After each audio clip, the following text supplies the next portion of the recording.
本日は ABO デザイア6話から8話のダイジェスト、メインカップルのファヨンとミスターシェン、そしてサブカップルのウェンランとガオトゥ2組の運命が複雑に絡み合い、怒涛の展開が加速する。皆さんこんにちは、BL ホリックのムーニンです。ネタバレを含むのでご注意を。では早速始めましょう。ミスターシェンが依頼した探偵はファヨンの居場所を突き止めた。ガードの目をかいくぐり、隙を狙って部屋に忍び込み、ファヨンを救い出す。やっとミスターシェンの腕に戻ったはずが、触れられると瞬時に過去の悪夢が蘇り、全身で拒絶。そんなファヨンの姿を目にしてミスターシェンは胸をえぐられるような後悔の痛みを覚える。全身の傷を手当てしながらも、彼自身の顔にはファヨン以上に痛みを宿した表情が浮かぶ。そしてファヨンはそんなミスターシェンの感情に反応せず、命がけで盗み出した制約に関した重要人物リストを差し出したいという。ミスターシェンは確かにそのリストを欲しがっていたが、ファヨンに秘書に盗聴器を仕込ませていないと告げ、これからは傷つけないよう守ると約束した。ファヨンの怪我を医者に見せ、薬を受け取る際、医者はミスターシェンにこう忠告する。ラット期にはオメガのファヨンを傷つける可能性があるので、そばにいない方がいいと。しかしラット期に戻ってこないことをファヨンは他のオメガと過ごしているのだと誤解してしまう。そしてファヨンは次の作戦を練り始めた。私はもはやゾッとする。お願いだからどうかファヨンを怒らせないでくれ。彼の作戦は全てイカれていて、凡人の私たちには到底理解できないものばかりだろう。一方その頃、ガオトゥはウェンランの写真を眺めながら物思いにふけっていた。頭の中に蘇るのは、かつてウェンランが言い放ったオメガのファヨンだけが特別だという言葉。その響きに胸の奥がひどく寂しくなる。だが次の瞬間、まさかの訪問者が。扉を開けるとそこに立っていたのはウェンランだった。こんなボロいアパートにウェンランが。思いよらぬ光景にガオトゥは驚きのあまり言葉を失う。しかし部屋に免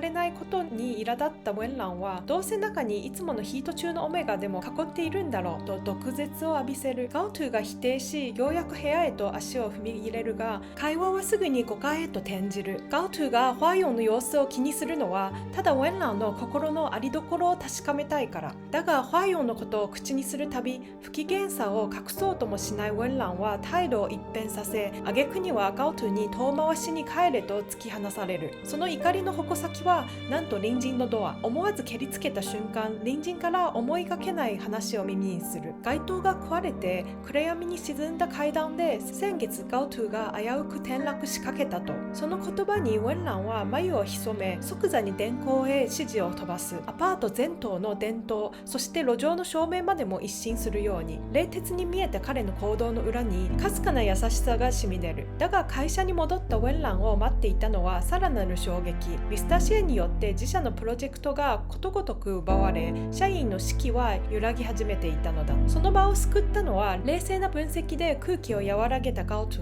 けれど彼の胸中には会社を辞めるという決意が静かに芽生えつつあった。ラット期を終えて帰ってきたミスターシェンにファヨンは問い詰めた。なぜ他のオメガとラット期を一緒に過ごしたか。だがミスターシェンはどこから弁解すればいいのか全く分からず、事態は収拾不能となる。こうして2人の間には冷戦が生まれた。夜中死んだように動かないファヨンに気づいたミスターシェンは即座に救急処置を施し、そのまま病院へ駆け込む。ウェンランが密かにお見舞いし、病院の窓から現れた。でも彼の行為をよそに、逆にファヨンにこれからはミスターシェンと殴り合いになっても手を出すなと釘を刺された。退院したファヨンとミスターシェンがレストランに行き、そこにウェンランがガオトゥの誕生日祝いにやってきて鉢合わせしてしまう瞬間、ミスターシェンとウェンランは戦闘態勢に入り、緊迫した空気が店内を支配する。全員の心臓がきしむように鼓動し、張り詰めた緊張が漂った。前回2人の戦闘フェロモンのせいでガオトゥが入院したことを思い出し、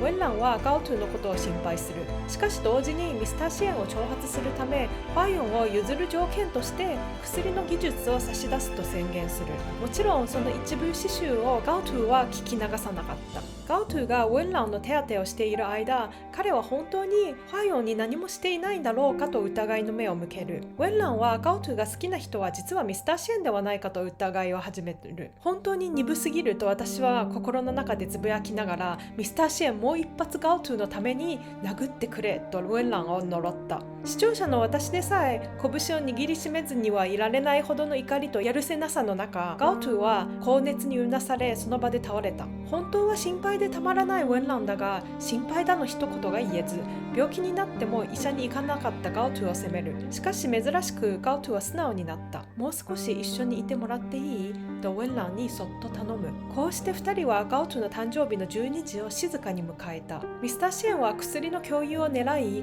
X 国の上秘書主催のパーティーに参加するが、オメガ同伴が条件。大切なファイオンをあんなビジネスの場に連れて行き、みんなに狙われるのを恐れたミスターシェンは適当な女オメガを連れて行く。だがその様子は全て監視カメラでファイオンの目に入った。何しろジョーはファイオンの秘書なのだから。帰宅したミスターシェンの体には他人のフェロモンの匂いが色濃く染みついていた。ファイオンはそれを一瞬で嗅ぎ分けると、自らの匂いを重ねて塗りつぶし、ミスターシェンを己のものとして刻みつける。これで終わるはずがない。私はミスターシェンの行く末を思い、冷や汗を流さずにはいられなかった。案の定翌日、ミスターシェンは会議中にフェロモンを抑制できず、そのまま入院することになった。検査結果によれば、ミスターシェンの数値はオメガがヒート期に示すフェロモン値と一致していた。だが SQ にとってはありえない不可解現象だという。これがファイオンを怒らせた代償なのか。私は画面の前で息を飲んだまま動けなくなる。その事実を知ったウェンランも、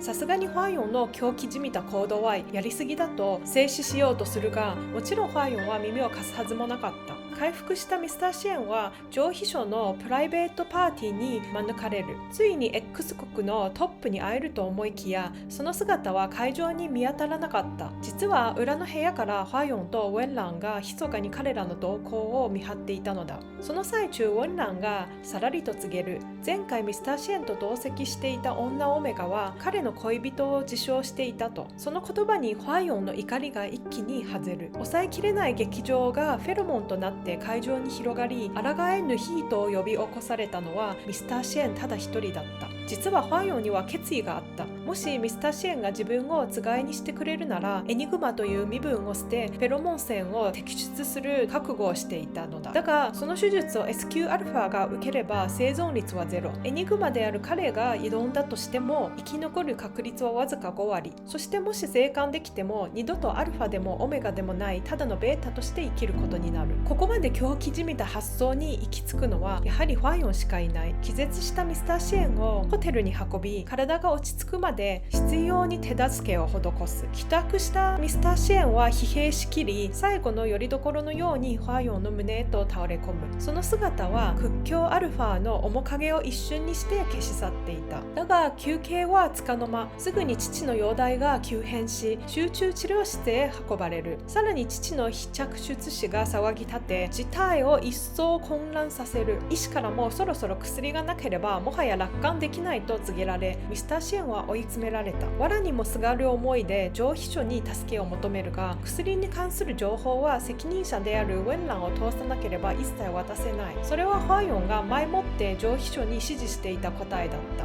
次回ついにウェンランがファイオンを一夜扱いたいという条件を突きつける修羅場が待ち受ける。その代わりにミスターシェンの父へ薬を無償で差し出すという。さらにファイオンとミスターシェン、そしてウェンランとガオトゥの2組の絡み合う劇場の NC シーンも展開されそうで胸が高鳴る。ではまた次回お会いしましょう。ではでは。